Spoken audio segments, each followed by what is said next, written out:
नमस्कार मित्रों, मेरे न्यूज़ चैनल में आप सभी दोस्तों का हार्दिक स्वागत है। ताज़ा समाचार लालू प्रसाद यादव जी के बारे में हम बताने जा रहे हैं। आप ज़रा गौर से सुनिए।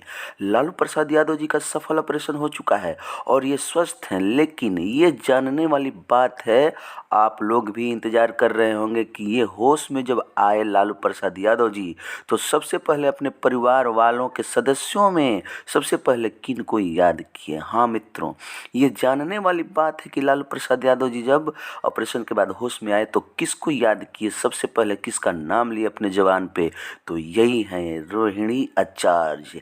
इनकी पुत्री जो डोनेट की अपना किडनी देकर अपने पिता लालू प्रसाद यादव जी को जीवन दान दिया, और ये रोहिणी आचार्य को सबसे पहले लालू प्रसाद यादव जी ने पूछा कि वह कैसी है। डॉक्टरों ने बताया कि वह बहुत ही अच्छी हैं और आप भी अच्छे हो चुके हैं। लालू प्रसाद यादव जी खुशी के मारे झूम उठे और बोले कि वाह बेटी वाह।